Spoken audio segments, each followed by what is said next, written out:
Okay, so the latest hotness that I have heard recently is the quiet quitting. Have you heard about this? I didn't hear about it until you mentioned it to me, and then I did a little research to find out what it was. So the basics of it is that people are tired of going above and beyond. I've heard multiple versions of this, but the one that I've heard mostly is people are tired of going above and beyond, and so they're doing the bare basics to do their job. They're not working late. They're not doing any of that stuff. They're doing just the bare minimum to not get fired. That's one thing I heard. I read an article just today that it was you're doing the bare minimum while you're looking for another job. That one I hadn't heard that except for this one article. Those seem to be both framed from the perspective of like a manager or a supervisor or a business owner.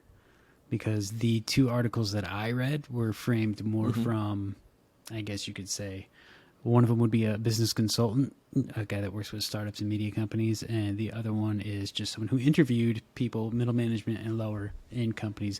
And apparently it's just like a TikTok trend. The term quiet quitting. Yeah, it started from TikTok. It's just a social media trend for being able to set boundaries between your work life and home life. I guess some of the framing coming from the business owners and the supervisor or whatever is, we've let people get away with this working from home thing. And now, they're not willing to put in that extra effort. They're just, as soon as it becomes, 5:30 or whatever, the laptop shut, they don't answer emails, blah, blah, blah. Like, that's a problem. And the actual employees who have been interviewed or some of the other businesses basically said being able to, even if you're working from home or in the office, being able to come in at a certain time, do your job. When your job is done, you can shut your laptop. You don't have to answer any more emails. You go home and that's home. When you're, get home, you don't have to check your phone for text from your boss or quick things that you could get from the cloud and send out or continue on doing stuff like that.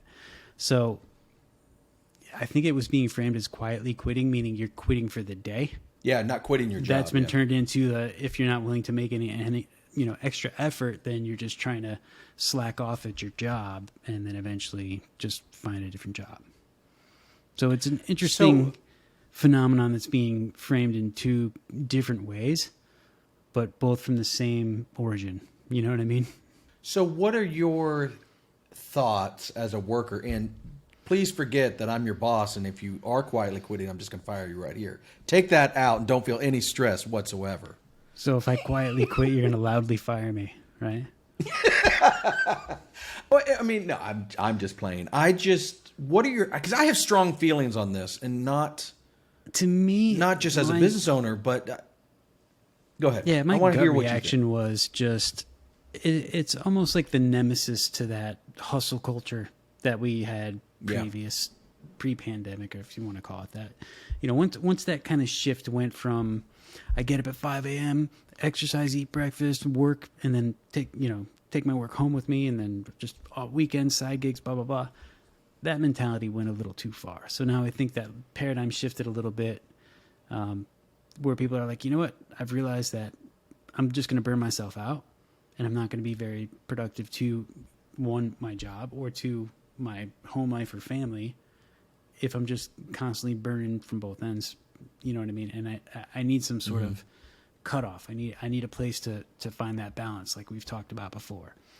So I think this is just a trendy way of framing some people saying, look, I need to make sure that if my business hours are going to be between, say, 9 and 6, anything before 9 doesn't involve you, my boss, my company, or whatever, unless, if you're in a leadership position, or if you're obviously working for yourself or someone, if the business is open and you're required to handle, say, if it was customer complaints or if it was orders that are coming in that can't be handled, there's got to be a little bit of gray area. But let's just say your job is, to use as an example, a developer that's coming in, start your day at 9, you end your day at 6, right? You have this many tasks to try to get through for that day. You have the lunch hour or break or whatever. Is it so bad to just say, I'm not going to start writing code or thinking about the problem until 9? And then once the day is over, I'm just going to stop writing code and thinking about the problem and go on with the rest of my life? What's funny to me is I think this is just a very clever way of naming something that people have always done. 80% of workers, and I'm using just a classic 80-20 rule, but 80% of workers have been doing this forever. They do the bare minimum, they clock in, they clock out, and that's what it is. And there's always the 20% who want to work harder because they want to advance. What I don't understand is, I mean, you don't need a fancy name for that. That's just doing your job. Okay, fine, you're doing your job. But it doesn't change the fact that humans are humans, and the people who do the best, who do the extra effort, go to that next level, are the ones who will succeed. They're the ones who are going to get promoted. They're the ones who are going to get the raise. They're the ones who are going to start their own businesses. If you are starting your own business, this isn't even entering your lexicon. No, because by this is definition, not. you are someone who is working hard and doing the extra effort.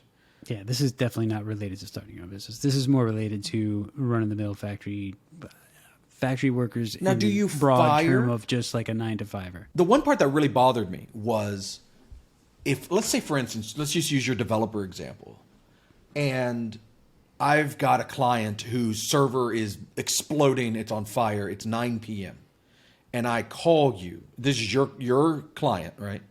You work on them, you're the developer for this project. And I call you, say, dude, they're on fire, I need your help. And you say, sorry, man, not unless you pay me overtime. When I hire you and you take on a client, if they're on fire, we help them, right? That's kind of the job. And you're a highly paid individual because you're a developer. And to hold my client ransom in the heat of the moment would be very off-putting to me. That would bother me tremendously. Sure. Now, should I be abusing you and making you do this all the time? Of course not. That's what I was going to bring up for the counterpoint is, okay, so you're a developer. You get a call at 9 o'clock from your boss. Hey, our client really needs this one thing done right now. It's super important. What is it? They want to change the color of the sale button from green to bluish green. Yeah. So that kind of example would be bad on my part. That would be me being a bad manager. So I think because whole that's not critical. balance there between taking advantage of or putting in extra effort because you want to, like, you know, there has to be a balance there. So the quietly quitting thing, Yeah. I think, is just maybe it's kind of just propaganda for if a boss thinks everybody should be going the extra mile for them without realizing that they might be taking advantage of some of them. Sure. I mean, that's a bad boss for sure. And then the workers feeling like they're being taken advantage of are the ones that might literally be taken advantage of, because usually the worker that wants to go that extra mile and take that extra step to be better, like you were talking about earlier in example A, they're not going to complain about this. You know what I mean? Yeah, because they want that. They want I'm the doing perks. more, and I'm going to do this to advance myself further in the company. If you have any more questions, comments, or information that you'd like to share with us, you can reach us at hello@thebigpixel.net or on any one of our social media channels, or even on YouTube. You can leave a comment and we'll get back to you.